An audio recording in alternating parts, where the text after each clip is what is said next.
उन्होंने डॉक्टर अंबेडकर को जिंदा रहते नहीं चैन लेने दिया और मरने के बाद भी उनकी सच्चाई को दफन कर दिया गया। क्यों? क्योंकि उनके शादी के पीछे ही छिपी थी एक ब्राह्मण साजिश। अगर ये वीडियो नहीं देखा तो तुम वो सच कभी नहीं जान पाओगे जिसे किताबों ने छिपा लिया। डॉ. भीमराव अंबेडकर, वो नाम जिसने लाखों लोगों को इंसान होने का हक दिलाया। लेकिन क्या तुम जानते हो, उनका जीवन की सबसे निजी बात, उनकी शादी, वो भी किसी साजिश से कम नहीं थी। 1920 के दशक में जब अंबेडकर ने लंदन से पढ़ाई करके वापसी की, ब्राह्मण समाज के कई बड़े चेहरे उन्हें अपने नियंत्रण में लाना चाहते थे, क्योंकि वो जानते थे अगर ये आदमी आजाद हुआ तो सदियों की ऊंच नीच की दीवार गिर जाएगी। और तभी उनकी जिंदगी में आई शकुंतलाबाई रमाबाई अंबेडकर, एक साधारण धर्मपरायण स्त्री, लेकिन उनकी शादी के बाद से शुरू हुई अंबेडकर की टूटन की कहानी। क्या यह महज एक वैवाहिक संघर्ष था या किसी गहरी चाल का हिस्सा? क्योंकि जैसे जैसे अंबेडकर अपने मिशन में आगे बढ़े, वैसे वैसे उनके चारों ओर अपने ही लोगों की दीवार खड़ी होती गई। और जब 1948 में गांधी की हत्या हुई तो ब्राह्मण संगठनों ने एक नया मोर्चा खोला, अंबेडकर को अलग थलग करने का। लेकिन यहीं से कहानी खतरनाक मोड़ लेती है। 1950 का दशक, भारत नया नया आजाद हुआ था, लेकिन संविधान बनाने वाले अंबेडकर अब खुद अकेले पड़ चुके थे। उनकी तबीयत बिगड़ रही थी, दिल टूटा हुआ था और उनके चारों ओर फैल रही थी एक अदृश्य साजिश। 1951 में अंबेडकर ने बौद्ध धर्म अपनाने की बात खुलेआम कही। ये बात ब्राह्मण सत्ता के लिए खतरे की घंटी थी, क्योंकि अगर भारत के करोड़ों दलित बौद्ध बन जाते तो धर्म के नाम पर चल रहा उनका खेल खत्म हो जाता। और तभी अंबेडकर की जिंदगी में आई सविता अंबेडकर, एक डॉक्टर, एक ब्राह्मण स्त्री।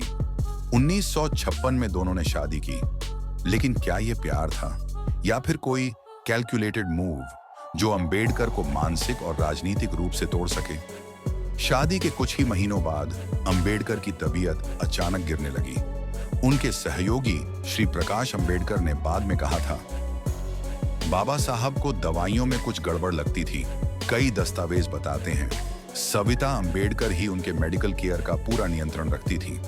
और जब 6 दिसंबर 1956 की सुबह अंबेडकर मृत पाए गए तो पोस्टमार्टम तक नहीं हुआ, न पुलिस रिपोर्ट, न मेडिकल जांच, बस एक लाइन, हार्ट फेलियर। क्या इतना बड़ा नेता, जिसे देश का संविधान निर्माता कहा गया, उसकी मौत बस यूं ही? और हैरानी की बात ये, अंबेडकर की मौत के बाद सविता अंबेडकर को उनके आंदोलन से बाहर कर दिया गया। उनके खिलाफ दलित समुदाय में नफरत फैलाई गई। क्यों? किसे फायदा था अंबेडकर को मरवाने और फिर उनकी पत्नी को बदनाम करने में? और अब सुनो एक दस्तावेज जो शायद तुम्हें झकझोर देगा। 1957 में एक अंग्रेजी रिपोर्ट में लिखा गया, Ambedkar was under severe stress and his medical condition deteriorated rapidly after his marriage। लेकिन रिपोर्ट को कभी पब्लिक नहीं किया गया। क्या किसी ने उसे दबाया? किसी को डर था कि सच बाहर आ जाएगा? अब सवाल है, क्या ब्राह्मण समाज ने अंबेडकर को पहले मानसिक रूप से फिर शारीरिक रूप से खत्म किया?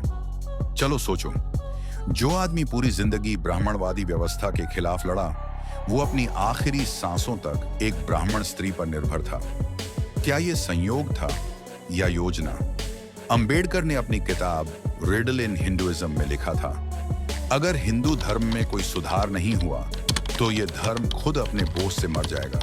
और देखो, उनकी मौत के कुछ महीनों बाद ही उनकी वो किताब बैन कर दी गई। क्यों बैन की गई? क्योंकि उसमें ब्राह्मणवाद की जड़ें उजागर थीं। अब सोचो, अगर अंबेडकर जिंदा रहते तो क्या वो बौद्ध धर्म परिवर्तन को रोकने देते? क्या वो संविधान में संशोधन करते? क्या वो दलितों के लिए नया भारत बना देते? शायद हाँ। और यही डर था उस सिस्टम को जो आज भी ब्राह्मणवादी सोच से जकड़ा हुआ है। अंबेडकर की मौत सिर्फ एक इंसान की नहीं थी, वो थी एक विचार की हत्या, एक सोच की जो बराबरी की बात करती थी। और जब भी कोई इंसान सच के लिए उठता है, उसके खिलाफ एक साजिश तैयार हो जाती है। अंबेडकर की शादी, उनकी बीमारी, उनकी मौत, सब एक ही धागे से बंधे थे, सत्ता का डर। तो अब सवाल तुमसे है, क्या तुम उस इतिहास को दोहरने दोगे जहां सच बोलने वालों को साजिशों में मार दिया जाता है, या तुम वो आवाज बनोगे जो अंबेडकर के सपनों का भारत बनाएगी। क्या तुम्हें लगता है कि बाबा साहब की मौत एक रहस्य नहीं बल्कि साजिश थी? कमेंट में बताओ। जय भीम।